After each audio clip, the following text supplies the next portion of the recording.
It's hard to hear that I've been doing this for 20 years. Like seems like a much older person would be here, but but I wanted to thank Jessica and Kavitha for having me. It's really an honor because I've been following your work for years, and Kavitha, we've met in person at Columbia Journalism School. Gosh, it's probably 10 years ago now, or just a couple of years. And Jessica, I don't think we have ever met in person. We have not. No, This but is we've, I'm very excited right now. I know it's like, I feel like I've corresponded with you on Twitter, which is the opposite of what journalists should do. So, but I am happy for some human connection, at least virtually, with everyone tonight. You know, I I'm really happy to talk about this. Well, not me. I'm not going to be talking about this book, but I'm happy that you guys asked me to ask you questions about this book because I think it's great. I mean, it's really everything that I like writing about in sports, which is not the X's and O's of sports. You know, which is the questions that really probe deeper and the questions of the day, and it really just there's a lot of question. It answers a lot of questions. It really poses a lot of questions too, just about what people are thinking about, you know, at this time of the pandemic, which is like, you know, do we play sports? Do we not? You know, how much do we like sports? Why are NBA players getting tested so easily when we can't get a test for COVID?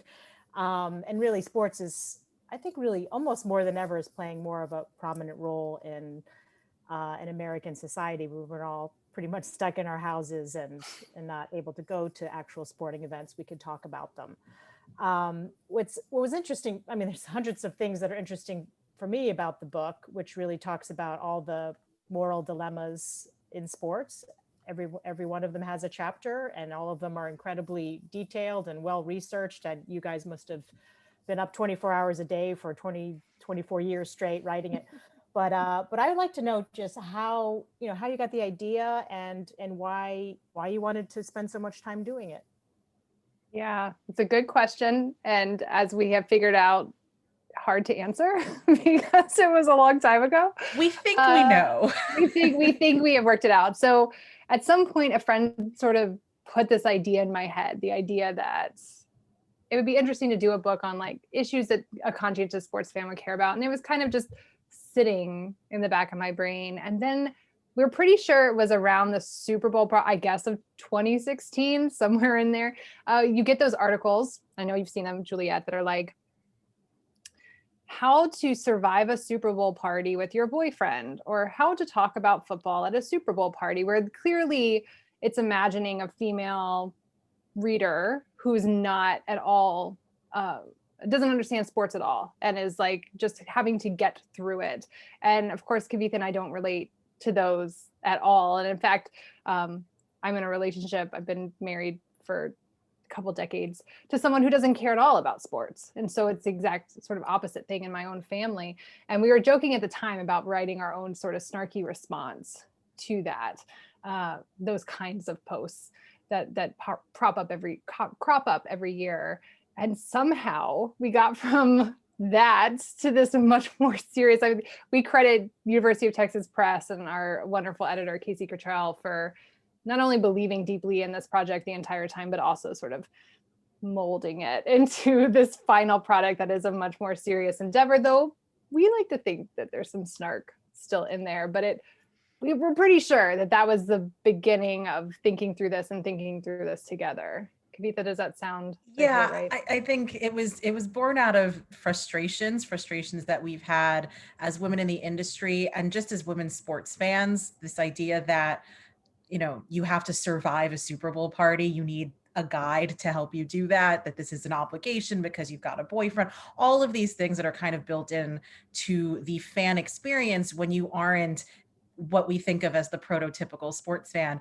And it's so funny, Juliet, like Twitter is definitely not the place where journalists should be interacting, but Twitter is how Jessica and I met. And I think we had a book deal before we had ever actually met in person, because we had cultivated this friendship through, you know, a very kind of tight-knit community of women in the industry and of women in sports who who need, these channels. I mean, Juliet, your paper had a great piece today about the women in baseball who have their own group text, like exactly that, right? So I think that, the genesis of the book was really trying to speak to fans that we didn't feel were being catered to by a lot of sports media, ourselves included. And it just kind of birthed from there. What do you think that women sports writers look at sports differently? Also, another question is, do women look at sports differently than men do? It's an interesting question. I would hesitate to say yes because I can't speak for all women and women are not a monolith, but I do think that if we're covering if we're talking about like violence against women and sports, a woman is more likely going to hear that story differently, respond to that story differently, have a more difficult time maybe compartmentalizing those two things. Not that it's impossible. We talk to many fans who compartmentalize regardless of their gender, the things that they find unsavory about sports. But I do think that, just diversity in perspective is going to give diversity of experience, right? So if sports media were more diverse and reflected the possibility of more diverse sports fans, the perspectives would be equally mixed, right? And you would have women who might think of sports in like the way that men think of them, if that's how we're going to term them. But I think it would just be a more open view of the way that sports interacts with our society and with ourselves as people. Yeah, I think, diversity, there's all the studies that show that the more diverse a workplace, the better the outcomes. And I think that's as true in journalism as anywhere, because people bring all different kinds of questions with their identities and the way that they view stuff. But also, I feel that hesitation to say, yes, they view it differently, because we have these conversations that are like, how do we get women to watch sports? And it's like, we like sports for the same reason everyone else does. Like that part of it, it's like, we like the competition, we like everything. Most people do. So it's actually not that complicated. But at the same time, women, and it does feel weird to sort of just be so binary about it, but like women do have different experiences as athletes growing up. And so we live in the, Title IX generations now. So a lot of girls have experience in sports, but we also know that there's a huge fall off, right? As they get older. And so there's a point for a lot of girls where sports becomes an exclusionary space where they are left out of it. So they are going to have a different relationship to it than a lot of men are, because it's created to keep them out in a lot of ways. And we see this just in participation numbers. So yeah, I think it's a really difficult question to answer, because I do think on some level, yes, we're exactly the same, and a no, we're totally different. And we have to like hold both of those at the same time. Kind of feel like the book in general, us saying like, you just have to just deal with that tension. Well, I have thought about that drop off in, like, we've seen all the studies about, as Jessica said, youth athletes and girl athletes. I've thought about that drop off from a personal perspective, from the girl fan perspective, because, if we're just talking about the genesis of our fandom, and a lot of this book does try to get to why our identities are so wrapped up in our fandom and why that makes it so difficult to separate some of these issues. But, like when I first became a sports fan, I fell in love with baseball. I don't think that there was anything different about what I loved about the game than what, the boys in second grade loved about the game. And I think all of that was exactly the same. And we were yelling at the same thing. And that communal aspect of it was part of what really drew me to it. And I couldn't pinpoint for you exactly when that it started to change. But I think that every fan who isn't a white man has had that experience at some point in their fandom, probably earlier on than you'd expect, where you realize you're the only girl in the room, or, you get those looks that you're the unicorn, like there's a girl talking about sports, or she's keeping score at the baseball game, that kind of thing. And it starts happening, I think, when a lot of things in our society start happening that really do differentiate and socialize us to think that this space is for women and this space is for men, and things exist in that binary. And I think that fandom isn't any different from any of those things. But yeah. Yeah, what I wanted to know from each of you too is just how you became okay, how you became a sports fan and when you decided to be a sports writer, which is a huge step in a journalist's life. Like, do you cover things that, that, women are supposed to cover, or do you cover this other thing that, very few women covering it, especially at that, well, back when I grew up at the higher levels, there was nobody. So, and well, first I want to know that. So how you got to be a sports fan and why you became a sports writer. And also when did you realize, like everything that's in your book is like, when did you realize the first problem, the first time you were like, oh my God, there's head injuries in football. How can I watch this? Or, oh my gosh, I'll look at all these famous baseball players happen to be arrested for domestic violence. Like, well, maybe I'm going to turn this off tonight. I feel like Kavitha and I have different stories in ways that are interesting. So when it comes to like my fandom, I'm stereotypical in that my dad loved, in particular, Florida State football. And so I grew up, there was one TV and we watched football on the weekends. He was a big Cowboys fan too. But I remember Florida State, like that was the thing we would travel for. We would go to games. I have memories as a child of going to Florida State football games. And when it was time for me to apply for university, I only applied to go to Florida State, which is not, I don't recommend only applying to one school, but I assumed I would get in, which was true. So thank goodness. But that's all I wanted really out of college. I assumed I would get a pretty good, education wherever I went. And I just wanted to watch Florida State football games. And I talked about my husband before, but we met as freshmen in the spring semester. And it was so weird to me to meet him and he had not gone to a Florida State football game in the fall. And I was like, why are you here? And I was there when we won the 99 championship. I went to the Superdome in New Orleans to witness it. I took my husband along. He went with me. And I just have always, well, not anymore, which we could talk about. I'm no longer a big college football fan. That's been something over the last 5 to 7 years that I've been dealing with. But for a lot of my life, I planned my life around the fall Florida State football schedule. I could tell you when we were playing UF in Miami, like I knew all those things. Things were cleared out to make sure that I could be there in front of a TV for that. As far as getting into sports writing, so this is like, I'm not stereotypical in that I actually went to graduate school for a long time at the University of Texas, and I almost got my PhD in history, which was nothing about sports. It was 17th century English empire, slavery, power, bodies, stuff like that. And then I had a friend tell me that I could get paid to write, which I think in the academy at the time, no one told you that. That was like, you were not supposed to do that. And the first thing I ever wrote was about romance novels for Bitch magazine. But the second thing I ever wrote for money was I pitched an op-ed to The Guardian about football, and they took it, and it was almost too easy. Looking back, like it made me think like, oh, this is an easy thing that you do. And sort of famously, like for me, the moment was in 2013 in the fall, November of 2013, the Florida State University quarterback, Jameis Winston, it came out that he'd been under investigation for sexual assault for the last 11 months. And we were on the run. We won the national championship that year. He won the Heisman. We were in the midst of all of that. And the first time I started writing about gendered violence in sport was about my alma mater and all my feelings about it. And that took about a year, and that morphed into investigative journalism around this issue. And I've sort of done that ever since, but I kind of accidentally fell into that. I didn't realize there was so much inertia around it. I'm sure you've experienced this, Juliet, but like once you start writing about it in a way that shows that you care at all, that there are people who report, people who survive this harm, they start reaching out to you, and it becomes its own sort of wheel that you're on.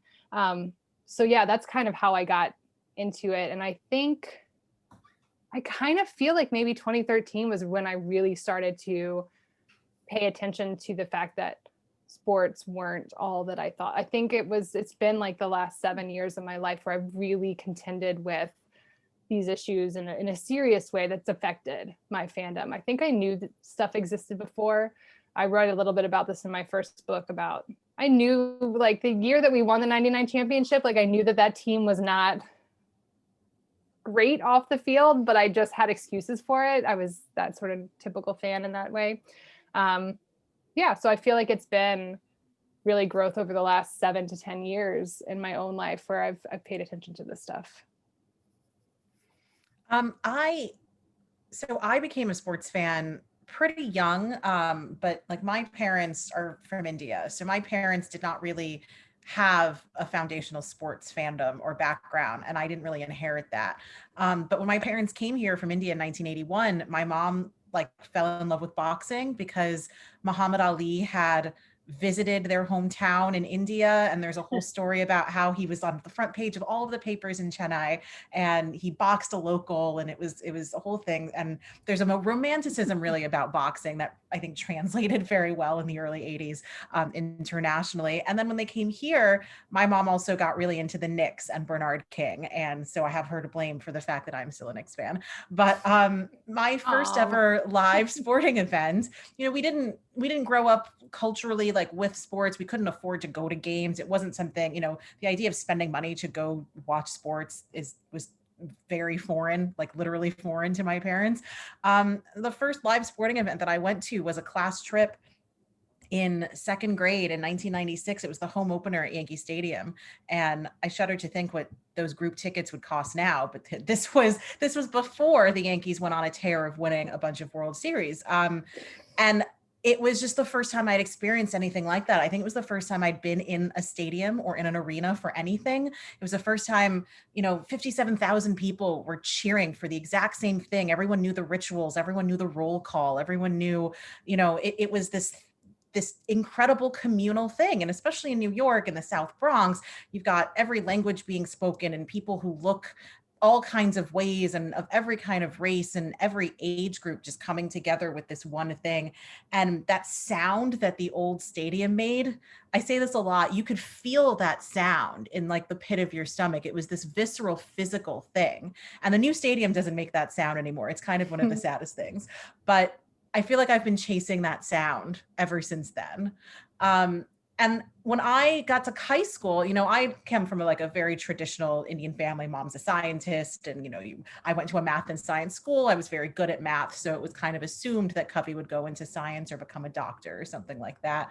And I had an English teacher sophomore year who was known for being the hardest teacher in the school. In a math and science school, he was the hardest teacher. He was an English teacher, and he was a very tough grader on me, but found identified that I had a skill for writing, which wasn't something I ever thought I had or that I ever knew I could do, let alone do well. And so I ended up taking most of my English classes, either with him or with his partner, who had various classes that they taught in conjunction with each other. But anyway, by the time I think I started high school thinking that I wanted to work in sports in some capacity, and people will tell you I wanted to be the first female GM of the Yankees. That was my career goal when I was 13 years old. And by the time I was a senior in high school, I'd started to write for the paper. I wasn't writing sports for the paper because frankly, Stuyvesant High School sports were not very good at all. And I wrote A&E and movie reviews and anything, but it was just anything to kind of keep my my writing going in a non-academic environment. And, by the time it came to apply to colleges, I realized that I probably wanted to be a journalist. The writing, my teacher really encouraging the writing, plus the fact that I just asked so many damn questions. My parents are always you should be a lawyer or you should be a journalist because you're always asking too many questions. So that's, I applied to colleges knowing that was what I wanted to do. And by the time I got to college, it was orientation week. I remember walking into the office of our college newspaper. And I literally said, because I was a brash 17-year-old, I'm going to be sports editor here one day. And I was, which was pretty cool. I think I have a quick question yeah. for this is, you could answer this, it kind of couples it with the previous question, but this is something that you said, Jessica, that I was interested in. You said, oh, in 1999, you just kind of ignored all the, I'd say all the underside of FSU's championship, because typical fans do. Now, I just want to know why typical fans should care about that. I know sometimes I'm you know, when I'm watching sports, it's sometimes, you know, we have to compartmentalize, otherwise I'd never be able to write about any sport. But why would fans care, and why, you know, why should they read your book and care about all the issues that you're bringing up, all these kind of major red flag issues? And maybe Kavitha, you could talk about just why, you know, why it bothered you and why fans should care. I think there are a couple of reasons. One is that other fans do care. So one of the conclusions that we've come to this book is that there are various fan experiences, and fans are going to experience these dilemmas in every degree. And sometimes that means that they're not going to experience those dilemmas at all. And like, we have to come to terms with that. We have to try not to be judgmental about that. But what that also means is that for those fans who don't feel these dilemmas, when they exist in the same space as fans who do, you have to make that space inclusive for fans to go through that own process, right? And you don't want to be the only person at the bar or, you know, at the party who is like, well, I feel uncomfortable at this player because I know this thing about him, and then have everyone else shoot you down because they want you to stick to sports, right? So that's one thing, is just being able to accept that other fans do have these dilemmas, whether you do or not. And then the other thing is, structurally, I mean, these leagues and these brands and these teams are banking on the fact that you won't care about the morality or about what these players, and frankly, in some cases, owners, are doing off the field. And they're banking on that cynically so that they can continue the machine of the sports industrial complex going as it is. And what we're trying to say with this book is that fans do care. Brands have to pay attention at some point. We're seeing this right now with Black Lives Matter, and we can have a whole argument about what the numbers are there, but they are there. And at some point, these leagues have to progress along with the rest of society and become as inclusive as we hope society is. Because if, you know, as you said at the top of this Zoom, sports reflects everything that we're seeing going on around us. So if we can't make sports a space where we can have these discussions, then we're not going to be able to have these discussions anywhere else. Yeah. Yeah. I think it's a lot about working against the exclusionary nature of sports. Like, I want it to be more inclusive. When I think about the issues of the 99 FSU football team, maybe I still wouldn't care necessarily about that. But I remember preparing for like Virginia Tech fans to tell us that Peter Warwick shouldn't be on the field. And like, I had my reason that it was okay that he was on the field. And I don't know if I would care about those reasons right now even. But I did feel like I should be like, put that armor on, ready to go into battle for my team. Which is kind of wild, the way that we take on these fan identities. I often say we when talking about sports, as if I have anything to do with what's happening on my television, but I will like wrap myself right into that. So there's a lot to unpack with that, but I do think we should care because there should just be a bigger umbrella that everyone can fit under. Like, I want more people. I love sports so much. I love them so much. And I just think that more people should be able to experience it that way. I want to experience it without having to list off all the issues this coach has had with sexual violence as a head coach over the last 20 years, right? That would be great. Part of why I don't watch college football anymore is because I have this sort of sad encyclopedia in my head of all these things that have happened and the people who have sort of turned away from them. But also, like, I just bum everyone else around me. Like, I'm like the Debbie Downer of college football. Like, I'm not fun to watch it with because it's a bummer in a lot of ways. So how do you watch it? I mean, you can't just say, well, okay, let's read your book and then we're never going to watch sports again because we're all going to be depressed about everything. So how are you a fan and not be like the excluded from everybody's party list? Like, oh, Jessica. No, I definitely am that. Busy on Saturday. I am definitely that. So like one of my famous stories. Because you have to, I have to do. Yeah. Well, like one of the famous stories is that my husband was invited to a fantasy football league by friends of ours. Friends we're still friends with. Maybe one day they'll hear the story and recognize themselves in it. And he was like, I don't care about football. Like, you should invite my wife. And they literally said, no, she's too like feminist. Like, she will be too much of a killjoy. And that still hurts to this day. But also, like, I mean, I do get it, because maybe I would be like, maybe they wouldn't be able to make all their jokes, but like maybe they shouldn't be making the jokes anyway. So that definitely happens to me. At the same time, I do, like, I go to places. Last year, I went to a friend's house after Thanksgiving, and the Washington NFL team was playing. We have a whole chapter in the book about the previous name of the Washington NFL team.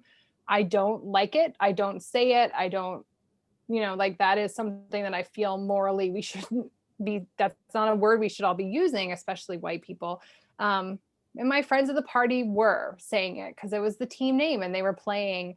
And I was quiet.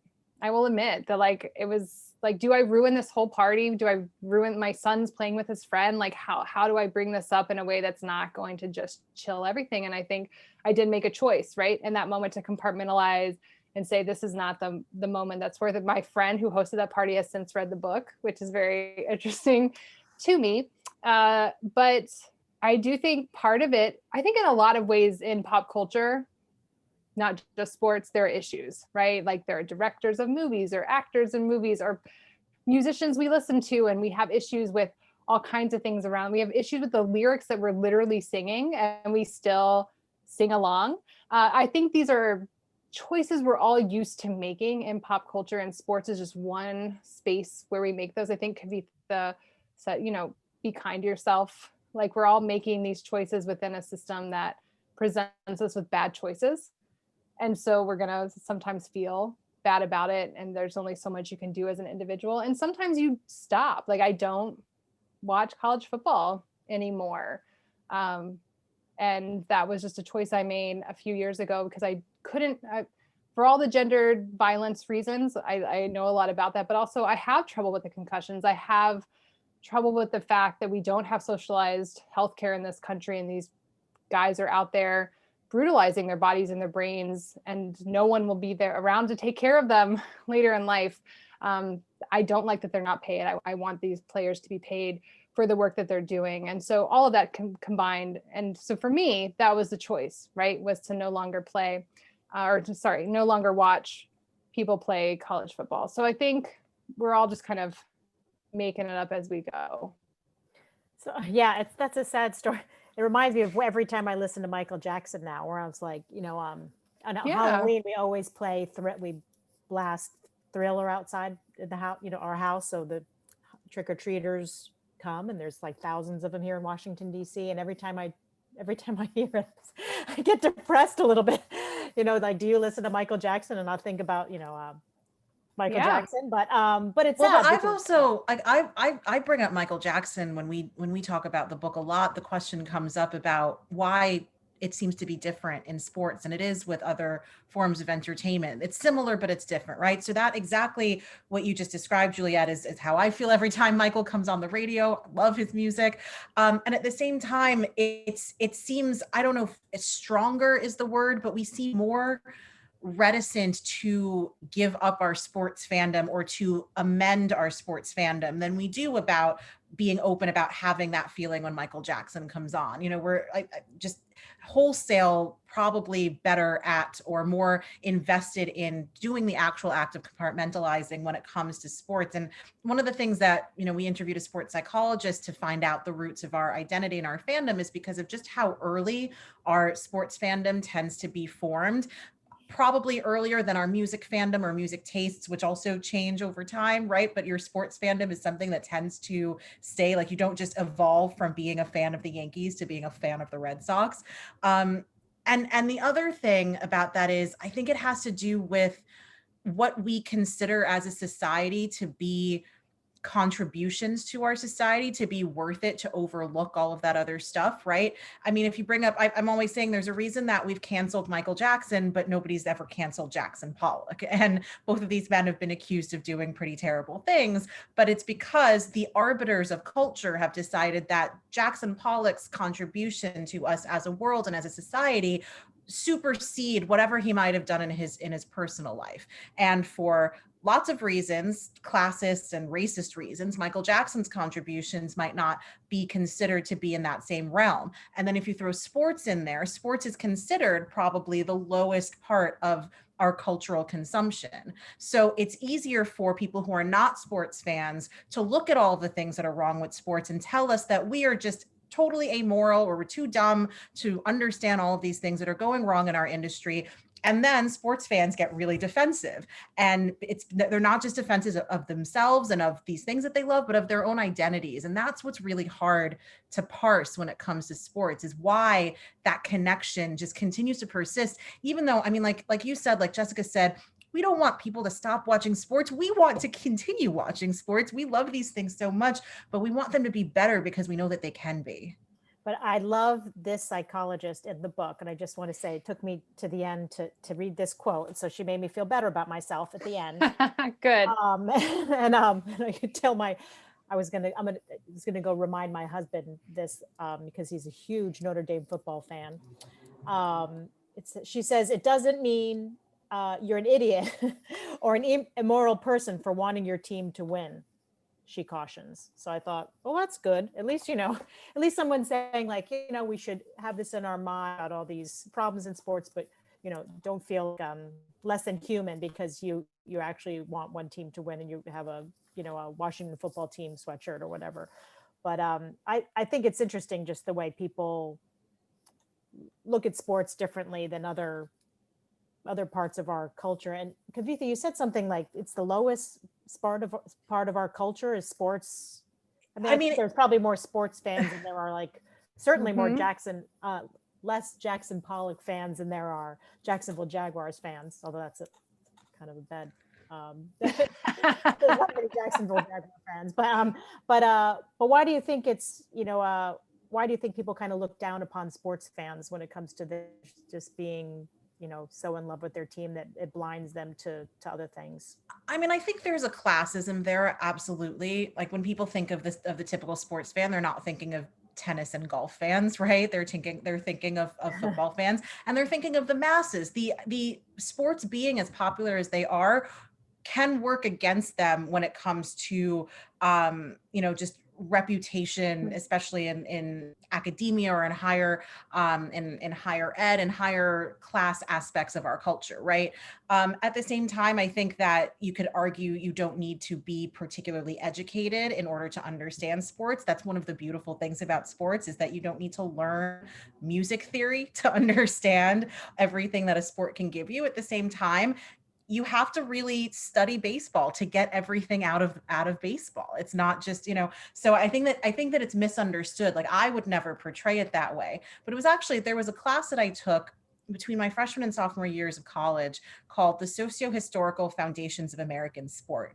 And this was the first time that I had ever thought about sports in the context of American history, in, how baseball specialized alongside the Industrial Revolution, and how all of these things have always kind of been intertwined, how you can literally track gains for women and gains for women's access to democracy in various countries, not just here, by their access to sport.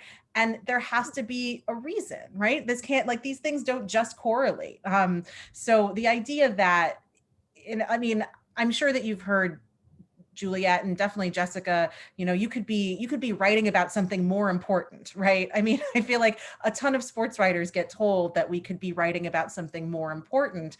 But the fact of the matter is, how can you write about something more important than things that literally reach tens of millions of people every day? And the fact that you have people now talking about racial justice and police reform and voting drives. I mean, you have the most exciting athletes in the world in basketball players, women's and men's basketball players, getting people to talk about gerrymandering, which is a conversation we haven't been able to have in this country for 25 years now, right? So these things do matter. But at the same time, we don't have to talk about all of that other stuff for sports to matter to people. If you pay taxes, you've got a stadium that you've had a hand in. If you just walk down the street, you're going to see sports paraphernalia and the way that sports has impacted, if not your culture, at least the culture of other people around you. So I do kind of take it. I'm very defensive about sports as a worthy pursuit. Well, my mom still thinks that someday I'll be covering the White House for a television station. So here's hoping, Mom. There you go. What I especially liked about the book was that you don't have, I mean, I feel like this is the case for all great sports books, is that you don't have to be a sports person to read it. And it's the kind of writer I like to be. I like to tell a good story or give information that would be helpful to everybody. But because every chapter really talks about an issue in sports that, like you said, Kavitha, relates to society and just how we're living today, like racism or, well, performance enhancing drugs, you could, that could kind of go across several platforms, brain injuries or sexism. I mean, it was just so interesting. And Jessica, I don't know how you did both of you did all the research, but I could tell that you were almost a PhD in history, because it was very, very, I learned a lot of things, and it was really interesting to delve into each issue so deeply. And I wonder, when you're writing the book, how did you choose these issues, or is there one issue that kind of sticks in your head more than others? Like, I won't watch college football because of, head injuries, the I don't know, the violence against women. You can go on and on, but is there one issue that is really something that you really care about the most? College football really does encapsulate at least four Yeah, of it the does, chapters doesn't in the it? book, right? I know, it's really in there. Well, thank you for saying that. It's so interesting, because one of the struggles with the book, once we started writing it, is every chapter is its own book. Like, there are books written about each thing, each Yeah. chapter. And that part was difficult. It was difficult to like sort of cut yourself off. I think the doping chapter was originally like 7,500 words, and our editor got it down to maybe it's around 5,000 at this point. In part because I went into that research thinking I knew exactly how I felt about doping, and it was bad. I mean, we could certainly talk about this with you, Juliet, but I live here in Austin, and Lance Armstrong's a big deal. And I had feelings, capital F feelings about him. And I was really pushed hard once I started doing research on that topic to really, it's hard to pin that down. I think that chapter probably, it draws that out, that like, it does feel a lot more arbitrary as soon as you start trying to figure out where the lines are around cheating and doping. But I think my memory of it is that we created a master list of the issues that we thought would be worth covering in a book like this. And then we just kind of divided them up, and it was longer than the book ended up being. I think there's 14 chapters in the book. And I think there were more originally that were supposed to get written, and then time and all those sort of, that's life. So it ended up 14, but we sort of divided it down the middle, and that part wasn't actually that difficult. And a lot of it had to do with stuff that Kavitha and I, as fans, have struggled with over the years, or thought a lot about, have dealt with. And that kind of became the way that we thought through this book. Gendered violence is always going to be my answer to an issue that I care a lot about, that affects my fandom, in part because I just spend a lot of time professionally thinking about it, talking about it. I talk to a lot of sexual assault survivors and domestic violence survivors just in my day-to-day life because of the work that I do. And so it's hard not to bring that to my fandom when I'm watching. At the same time, there's a chapter in this book about tennis, and that is there in large part because I love tennis a whole lot. And I wish that I didn't feel conflicted about it at all. But that was kind of like, it's almost like therapy in book form, like me working through my issues in tennis and putting them out on the page. So yeah, I think that's probably one that I deal with the most is the issues of racism and sexism and classism within tennis, because I just consume it so much. I think for me, I mean, the gendered violence chapter, like Jessica, is probably the one that, brought the most to me and also took the most out of me. I'm a sexual assault survivor myself. And I think a big part of the work that I do, the work that Jessica does, that I get out of it, is being able to work through my own stuff, through interviewing other survivors, through covering these things, and being able to kind of give back in that way. I mean, to answer one of your earlier questions about how you cope with it, I think so much of what so much of the purpose of me continuing to be a sports writer is to be able to feel like I'm contributing to making them to making these things better. Um, as narcissistic as that might sound, but you like to think that you're trying to fix it from the inside as little as you can. And then the other chapter that will always stick out to me is the chapter on stadium subsidies. I think the first time that I wrote critically about sports, knowing that I'd always wanted to be a sports writer, and obviously this coming from a great place of love, but the first time that I wrote critically was when the deal for new Yankee Stadium got struck. And it was a college paper that I wrote about why was this happening. I was on the campaign to try and get the old stadium assigned historical designation and all of that. And that was the first time I'd really looked into, well, whose campaigns are being donated to by the Steinbrenner family, and why was it economically necessary to build a whole other stadium across the street instead of refurbishing the one that existed? How much money was actually going into that? Some of these questions haven't ever fully been answered, by the way, but that was the first time that I really started to think, and I was an urban studies major on top of it, so I was also thinking about traffic patterns and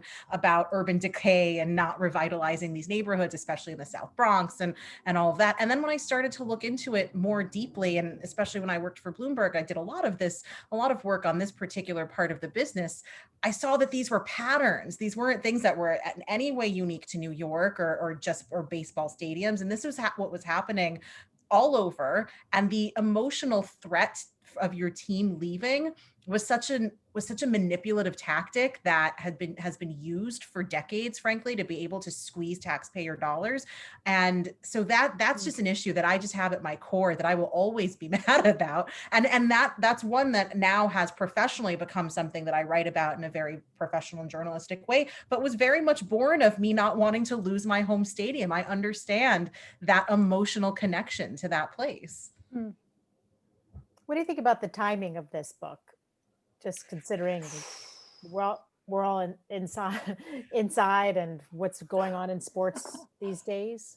It's a great question, because the very final thing we wrote in the book, so the way that book publishing works is that we went through series of edits, right? And in each series, you can kind of make changes as you go. And then we had the moment when Kobe Bryant died, and Kavitha wrote us and said, I really feel like we need to address this directly in the book. And that, I think that's in the conclusion. Is that correct? Isn't that funny how I can't remember? We can't, I mean, we've read our own book so many times. I know, we've read it so many times. And so then that ended up, and that felt last minute, right? Like that was like Kavitha asking permission, can I add these paragraphs into the conclusion? And then the week before the book was going to print, which is sort of the final moment. Once it goes to print, you can change nothing. The NBA, Rudy Gobert, got COVID, everything shut down. And it was like, I'm going to curse, so everyone plug your, like, oh shit, like what is happening? What do we do? We've written this book for years now. It has nothing to do with what's going on. There's literally no sports happening right now. We have no idea when they're coming back. People are dying around the world. There was a real panicky, like, do we publish this book? Which of course our publisher was like, yes, you do. And sort of like, how are we going to address this? And there's 2 paragraphs, I believe, that ended up in the introduction that acknowledge, like, we don't know what's happening, and we don't know what will be happening when this book publishes, and we don't know what will be happening a year from now. And so I will just like admit that we were terrified of putting this book out, and it being the wrong time, it being old and wrong, just like being wrong, and also being insensitive that like this is a global pandemic, and there, again, going back to this idea of whether or not sports are important, there are more important things happening right now. And lo and behold, when the book comes out, sports are back. It's a huge ethical dilemma, whether or not sports should be back. A lot of fans are grappling with that feeling. We as fans, Kavitha and I, have a lot of feelings about the return of sports. And then in the very first presidential debate, sports are like front and center around the Big Ten coming back. Like all of this stuff is very much in the atmosphere. So, you know, it's been hard in the fact that like we wish we were on a book tour, like with people and meeting people and signing books and all that sort of stuff. But in some way it feels exactly right. We've had a lot of people tell us that this book seemed to drop at the right time, which was obviously not planned at all. It was, I think, planned more for the college football season than anything else, which is its own mess right now. So it's been quite an adventure actually to have the book come out and feel so relevant when for months we were just absolutely terrified that it would just be very wrong to have a book on sports in this time. So I'm glad that it exists at this point, because even I have been having all kinds of conflicting feelings about where sports is right now. I mean, one thing that the pandemic has done is heighten all of these conversations that we're trying to start with the book. And the fear, we didn't obviously know how long everything would last. We didn't know how bad it would get. We didn't know, like Jessica said, if it would be insensitive. Like we're trying to get you to think about PED use in a more human way, and people are dying from disease by the thousands. And then the relevancy, right? And I think that Jessica and I are both very happy to report that the Washington football team changed its name, even though we ended that chapter very skeptical that would ever happen. The whole conversation about college football and college basketball players and pay and labor rights in college sports is shifting, and I like obviously for the better in our opinion. But the fundamental question of all of these conversations that we're having about sports in a pandemic is how important are sports, and why are they so important to us in this way that we are making decisions that we might not think are responsible about bringing sports back, not in a bubble, allowing thousands of fans into a stadium. What is the responsibility there? And then why are we making those decisions? And it just comes back to the same, it's very much a dilemma. I remember I was in LA when the pandemic first started to hit New York. And obviously at the beginning in March and April, it was hitting New York worse than it was hitting anywhere else in the country. And I would have weekly Zooms with some of my best friends back here. I'm in New York now. And the despair, right? And I have a lot of friends who work in healthcare as well. The sound of sirens every hour, and you could just hear it in their voice. And including my friends who work in healthcare, I just remember having these conversations with them when they started to talk about maybe bringing baseball back. And it was always like, Kavitha, I know that it's not responsible to have baseball in a pandemic, but I need something to give me a sense of normalcy right now. And I don't know how you argue with that. Or, I mean, you can argue with it with the science, obviously, but I don't know how you argue with that emotion, with that sentiment, mm-hmm. right? I can't sit there and tell that person who has been through 3 months at that point of hell living in a pandemic in a city that they are wrong for wanting something normal again. And I think that part of the dilemma is exactly what we're trying to explore in this book, and trying to be kinder to the people who do feel those dilemmas too. Well, how important are sports? Yeah, that's embarrassing. Allegra, my daughter. Hi, Allegra. Sports are great in every way. Yeah. Yeah. I think we found that sports are incredibly important, right? So much of what's been interesting that COVID has shown us is that the people who run sports really want them back, right? So like financially, they're quite a huge deal and mean a lot. But also, like Kavitha was talking about, as fans, I felt some way about the WNBA returning. I care about it more than I care about the NBA. I watched it and I was happy to watch it, and I felt good about that. I loved that the US Open was back. I had trouble watching the French Open just because of timing. I realized that my life is not set up to be watching early morning tennis in the fall. That's definitely a summer event. But I felt good as a fan to be able to watch tennis. There was that match that Serena and Venus did at like nowhere, like Kentucky or something, and the camera angles were horrible because they don't normally broadcast this thing. And I was just riveted. And that feeling as a fan to just get lost in that at a time when a lot of what we're doing is despair felt good. at the same time, I really think that like we are as a society struggling to deal with this pandemic, and sports coming back doesn't model good behavior. And so I don't know, I'm in the middle of a dilemma right now with how I feel So about this, but I do you think we should be playing college football? no. We as in, not me. No, I mean, I have a They. lot of like talk about big F feelings with college football. No, I mean, I live in Austin. Big F for sure. Yeah, like I live in Austin and we don't have professional sports here. Well, we're about to get a soccer team, a men's soccer team, but you know, UT football is like the biggest thing. And the idea that like, as we're struggling to figure out this pandemic, we're going to put 25,000 people in a football stadium to watch unpaid athletes run around and bash their heads into each other is really difficult for me to square in any way that makes sense for the community.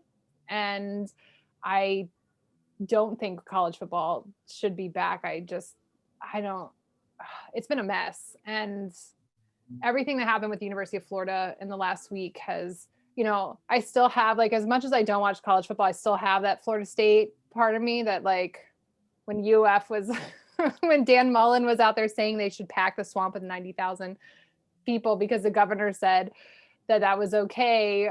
You know, there was a FSU part of me that was like, oh, you stupid Gators. But also that's just wild. Like I don't want to talk about it too much because it's not my story, but like someone very important to me got a double lung transplant in Gainesville right before the quarantine hit.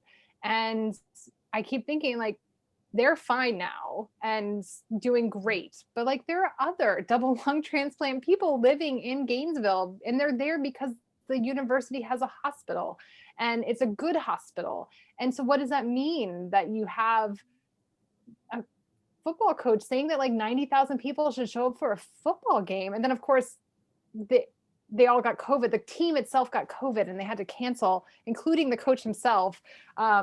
So no, my short answer is no. We should not be having college football. It seems just bonkers that is a thing that's happening right now.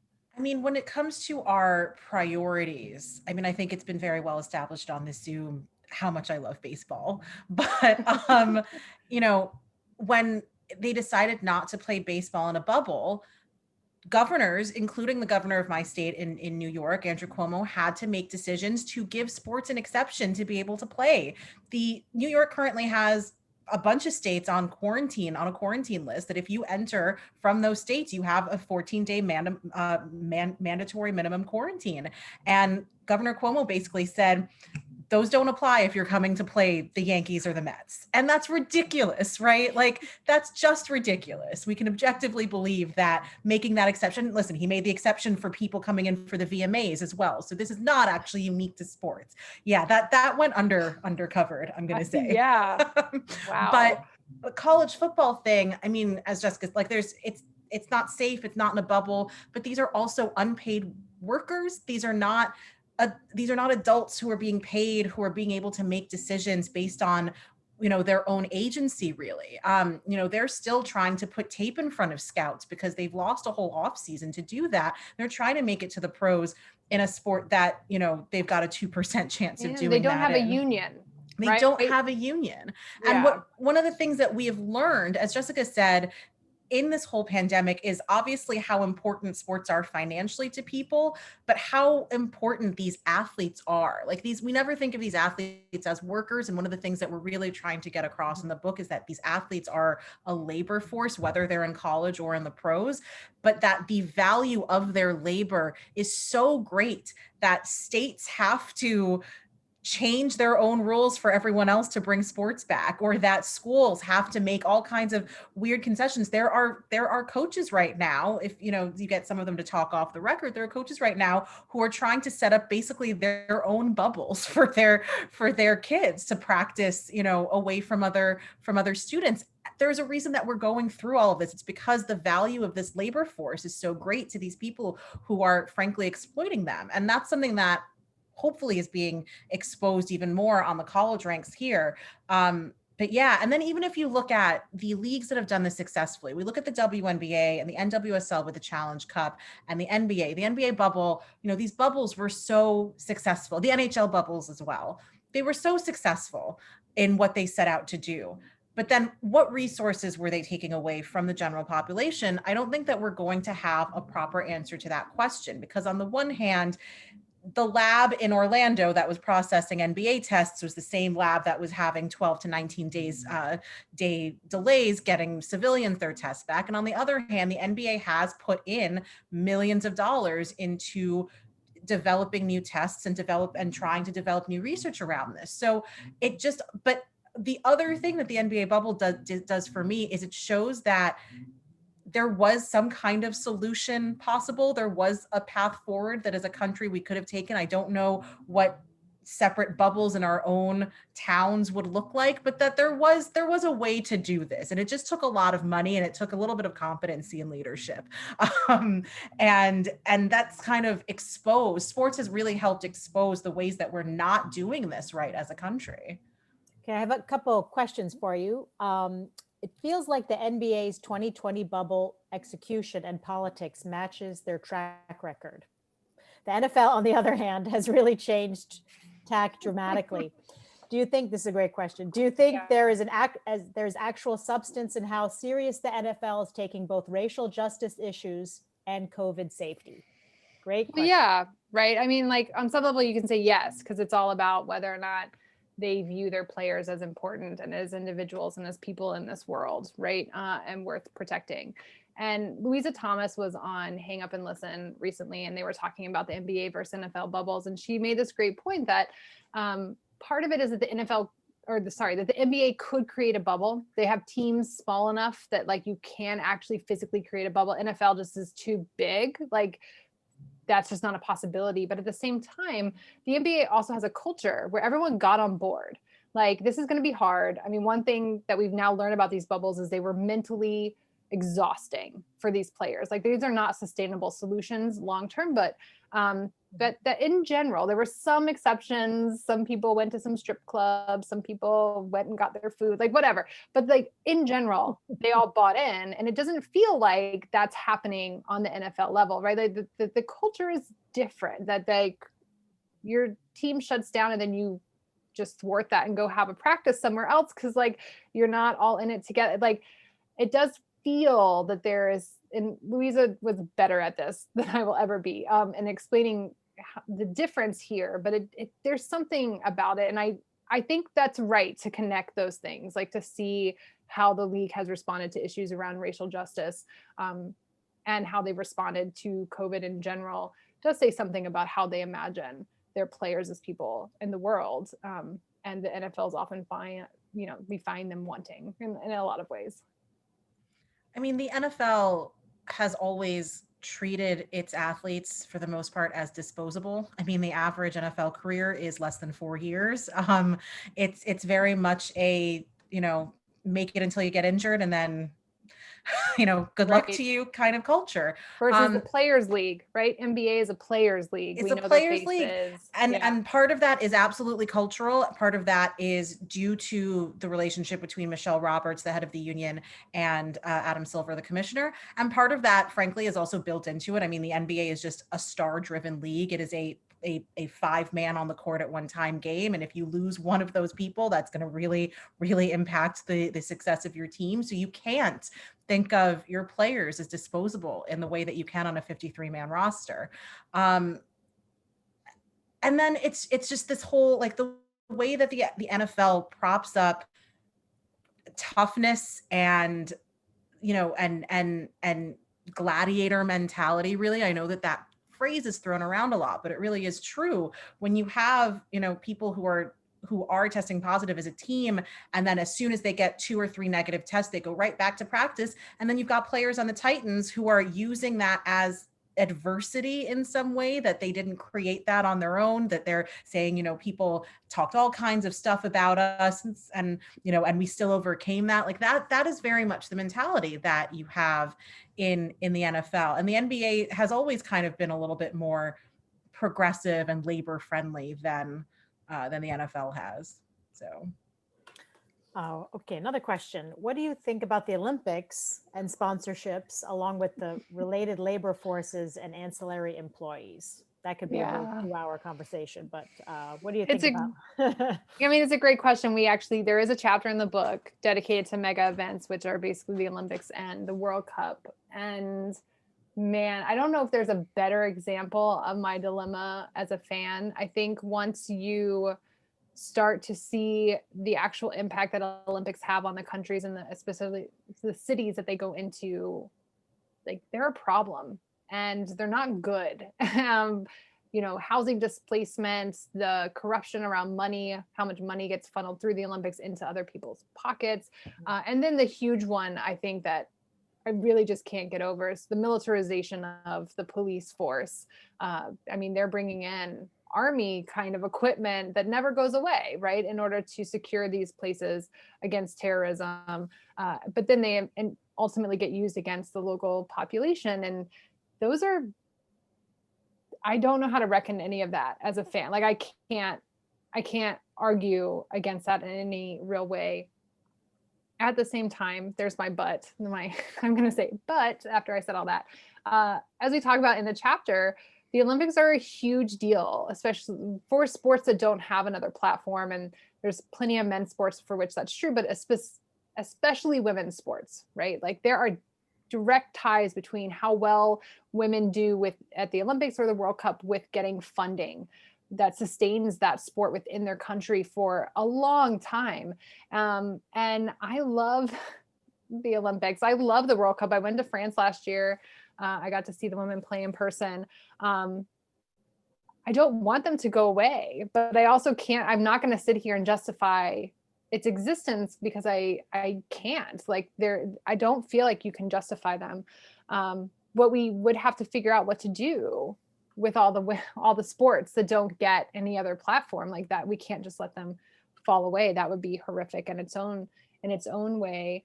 So yeah, Olympics and sponsorship. I mean, I don't know. I don't know what you do with this. And I have no good answer. And even working on this book did not give me any real clarity on that. Yeah. I mean, in addition to women's sports, I mean, we just talked about how the vast majority of college athletes are never going to turn pro. And even if we're not looking at football and basketball, because whenever we talk about college athletes, we forget all of the other college athletes that are out there. So many of them are playing for things like the Olympics, right? That's what their entire 3 or 4 years in college sports is looking toward. And I think the saddest thing about everything that we're talking about here, I mean, we can talk about FIFA corruption with the World Cup. We can talk about the IOC and WADA and all kinds of things that go into the corruption there. But like these athletes have just been training their whole lives for this. And after Tokyo made the decision to postpone, I interviewed Nathan Adrian on my show, and you could hear it in his. Oh, I mean, yes. Sorry. Sorry. Oh gosh, I was so unprofessional. Go ahead. He's an Olympic swimmer. He's an Olympic swimmer. And you could just hear it in his voice though. Like he was sad about not being able to play, but he knew that this was the right decision. This was the safest thing to do. We'll get right back at it and we'll do it next year. But he said something to me. I can't remember if this made the final cut of the episode or not, but he said, I've already won a couple of medals. I've already done an Olympics. If for some reason I'm not able to do this again, I'm going to be sad. I've been training for this, but and this he pointed to a couple of his teammates for whom this would be their probably last shot to compete in the Olympics because of age, and to people who this would be their first shot, right?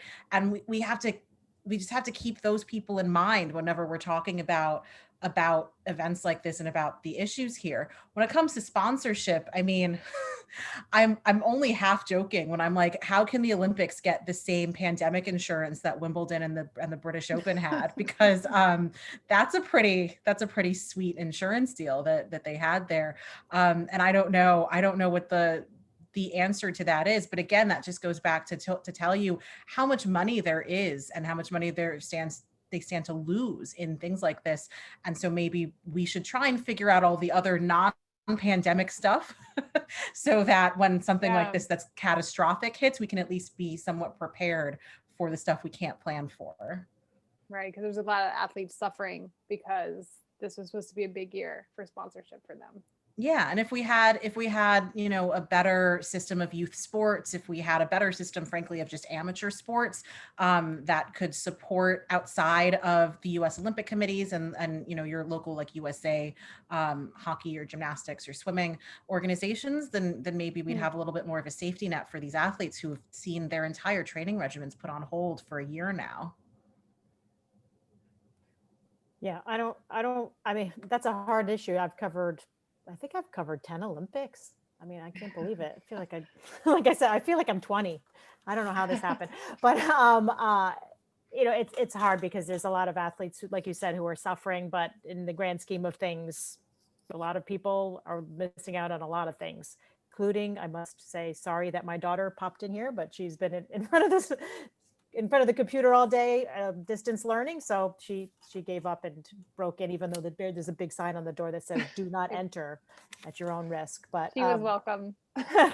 but she loves women's sports, and when she was really young, maybe 3 or 4, we was watching men's soccer, and she said, "What's this?" I said, "It's soccer." She said, "But they're not girls playing. Why would we want to watch this?" My son did the Exactly. same thing. He was deeply confused the first time he saw men playing soccer. Yeah, He she was said, like, "Well, why "Men play would soccer?"